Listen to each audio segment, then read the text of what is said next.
A boy once saw a house burning far away. He thought, it's not my street, it's not my problem. So he watched and watched and watched until the smoke reached his own window. And in that moment, he learned late, the moment you keep watching flames that are not yours, you let them burn you from the inside. Now look at us. We scroll through wars, disasters, scandals, hate, sadness, fear. We scroll until our thumb is numb and our mind is full of smoke from tragedies we don't even live in. Because the brain cannot stay inspired while being constantly flooded with fear. This is not a call for ignorance. No, this is a call for boundaries. You can stay informed and still protect your inner world.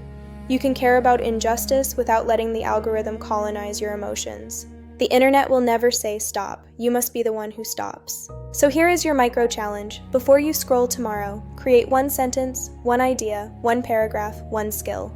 Read one page, write one paragraph, learn one new vocabulary, anything.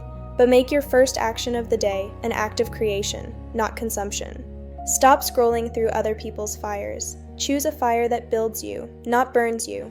And that is how, slowly, you take your life back. I'm Rima Aiman from 5 for Literature. Let's pause the scroll and begin to understand. You think doomscrolling is a TikTok era problem? Theodore S. Eliot described the psychological pattern of it 100 years ago. And if you listen carefully, he didn't just describe it, he warned what it would do to your future self. Eliot lived in a time where the world was drowning in new information, cheap newspapers, pamphlets, telegraphs. Everything started coming faster than the mind could metabolize. Sound familiar? Today we scroll. Back then they leafed through papers. Same psychological mechanism. Listen to this line from The Waste Land, 1922. I can connect nothing with nothing. This is what doom scrolling feels like. Huge quantity of fragments, zero coherence, and the internal feeling that meaning has been bleached out. And later in What the Thunder Said, Eliot makes it explicit. These fragments I have shored against my ruins. That is a human being hoarding disconnected pieces, literally the mental gesture of doom scrolling. Eliot is saying, the mind loses the ability to make connections when the flow of data exceeds the capacity to reflect that's doom scrolling. 100 years before the infinite feed. Doom scrolling is not addiction to content. And Eliot saw this not as a romantic poet. He worked in a bank. He was absorbing the first wave of industrial information overload, the original paperwork flood.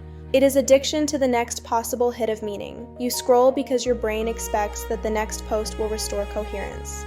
But it never does. So you scroll again. Eliot understood this before Instagram.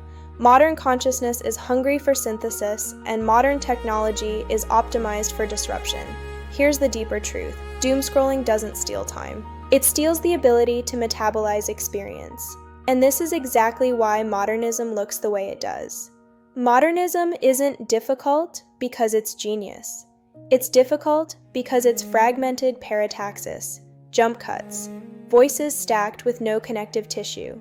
The wasteland is built like a TikTok feed before TikTok existed. It makes your inner life thinner. Your day's events stop forming into insights. They become an unedited pile, unabsorbed, unprocessed. This is why journaling, deep reading, and silent attention feel alive. They restore connection. Doom scrolling removes the connective tissue. It gives you content without context, information without narrative. Eliot knew, the death of meaning is not ignorance, it is fragmentation. So here's the challenge. Tonight, don't doom scroll. Take one poem, even one page. Sit with it.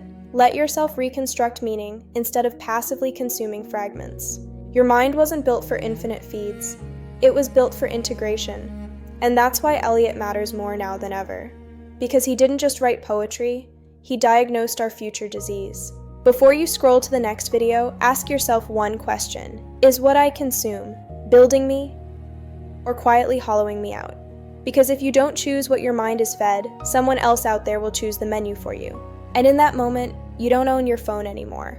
Your phone owns you. Before you scroll again, pause. Ask yourself, is this making me wiser or just louder inside?